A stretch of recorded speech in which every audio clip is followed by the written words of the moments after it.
This is Anthony Solano. We are co-workers at Montgomery College Counseling, and he's also a certified self-defense instructor. So Robert and I thought it might be a good idea for him to come in and speak with everybody, give us some pointers on how to protect ourselves in case we should need it.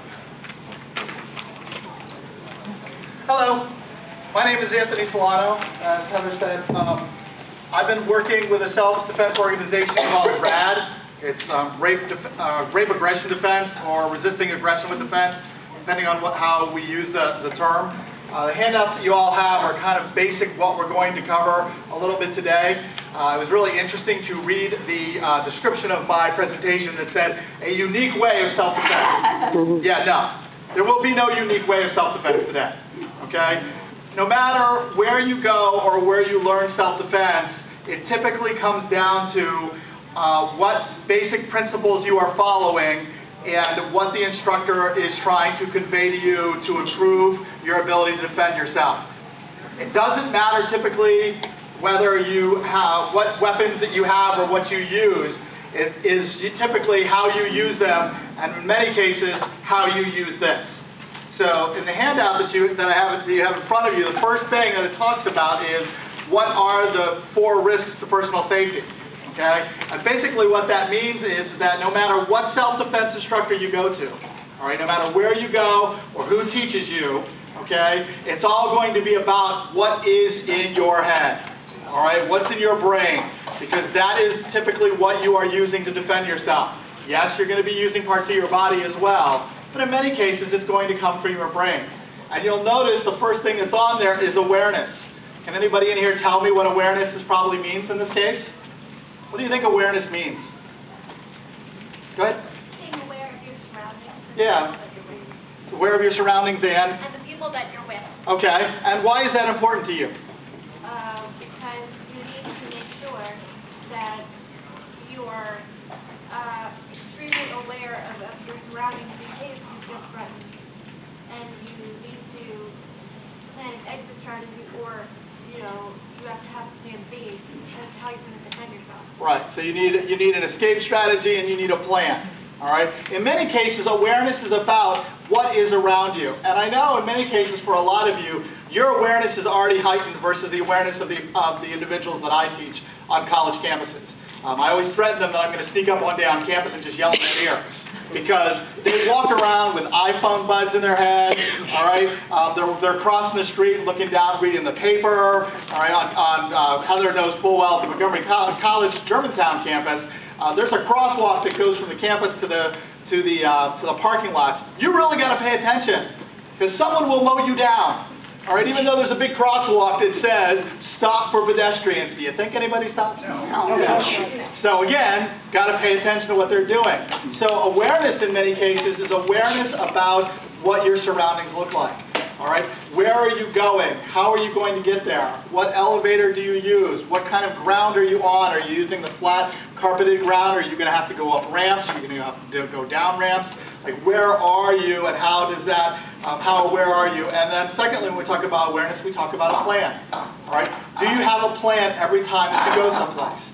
In many cases, it's probably true that a lot of you do have a plan. All right? Why do you, in many cases, need a plan? Right? Because if you're in an isolated area, it's hard to get out of it. If you're in a darkened area, it's hard to get to the light. All right. If you're already being attacked, it's too late, you're going to wind up in trouble. Yeah. Well, it may be too. It's not too late, but if can you spend some time thinking about how to keep yourself out of trouble in many cases? What's that? No, you can't. Well, man, you mean when the situation already occurred Before. All right. So a lot of cases when you see self-defense instructors or people who are teaching self-defense, one of the first things they will talk to you about is, what is your plan before? Like, do you know what your plan is at this point? All right. Do you know? Have you planned ahead for your transportation? Have you planned ahead for how much power you have? Okay. Have you planned ahead for how long it's going to take you to a particular area? Have you planned ahead so that you're not taking a shortcut because you know the shortcut will be quicker, and yet probably not as safe as the longer way around things? What are you doing that increases your awareness of your particular self-defense? And then you'll see in on the handout, it also talks about avoidance and recognition. And in many cases, that's about, again, what is in your head. When you're at home, do you have a plan? Do you lock your doors? Do you lock your windows? Do you close your shades? All right. Do you use the nice little key lock key that allows people to see you open your door with the key lock key and then put the key lock key back where it is? Why would that be a problem? Because they know how to get in. That's right, because you only got to use it once, all right, before they know how to get it in. If you put it someplace and nobody sees you, you're fine. Then if you use it once and they see you use it, they know that's where it is, and now they've got their plan for you, all right? So let's start off with many of you. What are you concerned about with self-defense? What it is, when you came here today, what is it that you wanted to know? Not necessarily raise your hand, you can just say, what do you want to know? No one wanted to know anything? Heather told me you wanted to know something. What do you want to know? I was schlep. I'm aware I'm schlep. I'm slow, I'm old, I'm not physically active. Okay. I must say, if it was class game, I was petrified. If they were room mode, I was like a dead duck because I wouldn't be able to do anything. Right. Or freeze and panic. Okay, good. Let's talk about freeze and panic. Does it matter who you are? Can freeze and panic happen to you? Anybody. Yeah. So it doesn't really make any difference who you are and or what your physical state at this point is. Yeah, freeze and panic happens to everybody. One of the things in self-defense when we talk about the 90% of education is in actuality trying to make sure that people don't freeze and panic. So how do we work with students to do that? How do you think that happens? Like no matter where I teach self-defense, there's something that always has to happen for the students to try to overcome panic. Does anybody know what that is? Breathe. Say it again. Breathe. Yeah, breathe's one. Breathe's a good one. What else? So, are you more likely to panic if you have a plan or if you don't have a plan? If you don't have If you don't have a plan, why? Why is that more likely to happen?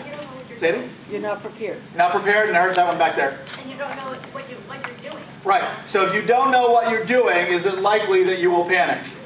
Right. Does that matter whether you're doing self-defense or not? No. No. So anything that you have not practiced, all right, that you have not thought about, you have not visualized, that you have not taken the time to go, okay, this is what I'm going to do, okay, then that oftentimes leads to panic. So let's go back with the case.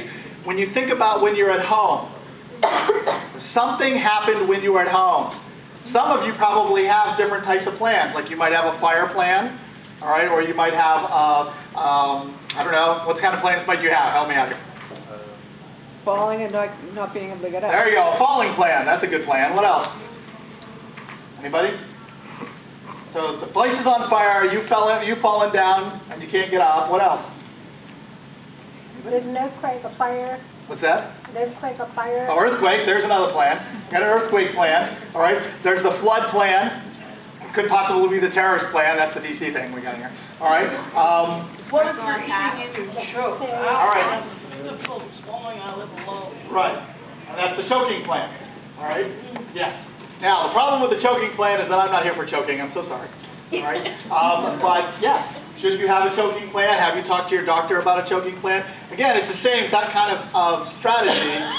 You talk to somebody who knows something about this, and you try to come up with a plan. So let's talk about the self-defense plan. Who has a self-defense plan so far? In this room, who's got one? You got one. What's your self-defense plan? Let's talk about that.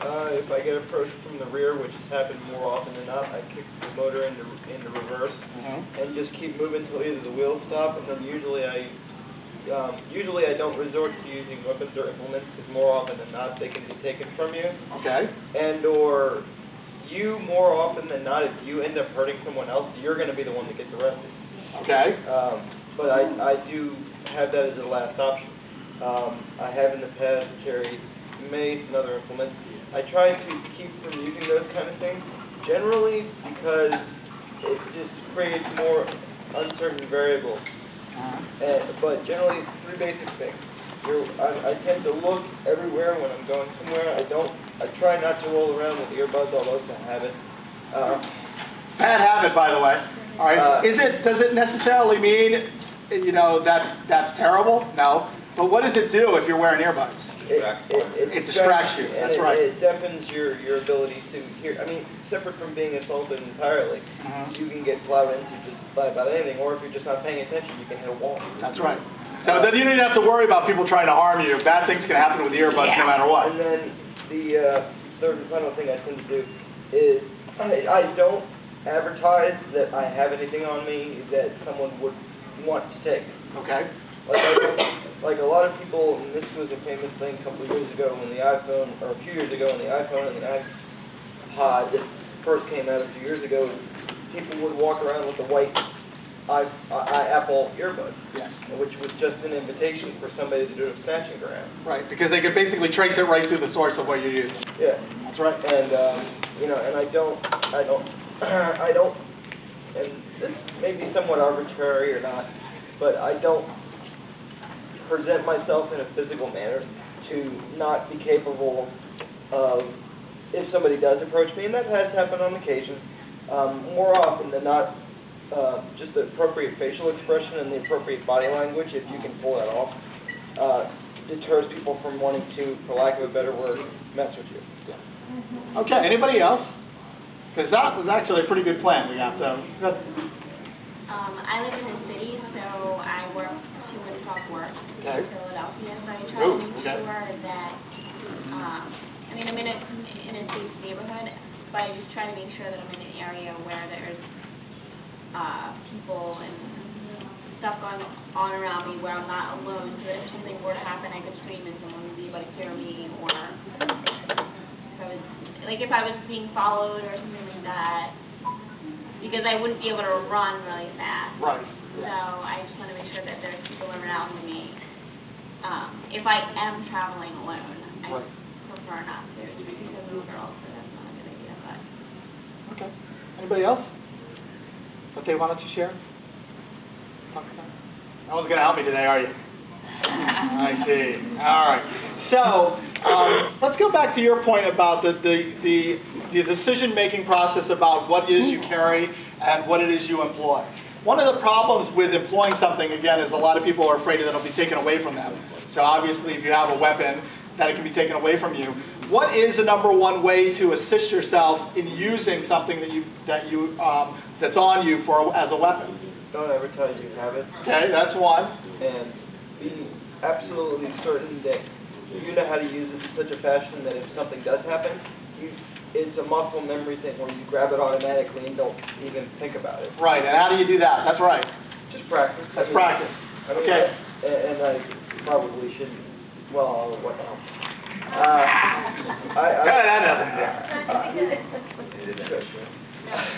I used to have the habit of carrying a ball-peen hammer under my seat.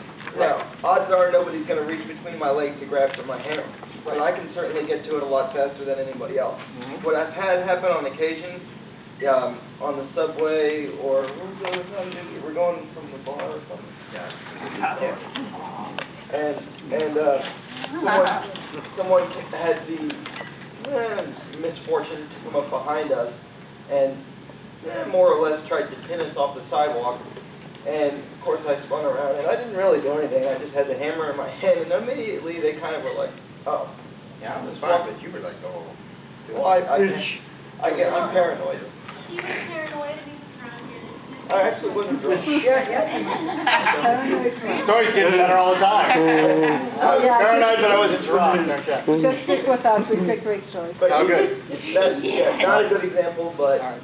No, but the good example is the question for you is that, do you know how to use that hammer, and can you use that hammer effectively? Yes. And is it someplace that you can get to it easily? A lot of the problems with mace and with other types of devices is that if you can't get it to it quickly and you don't practice with it, what good is it going to do you? And is it likely to be taken away from you and used against you? That is a problem. All right. The hammer example, the other problem with the hammer example is depending on where you're traveling, you are currently carrying a deadly weapon, and I'd be really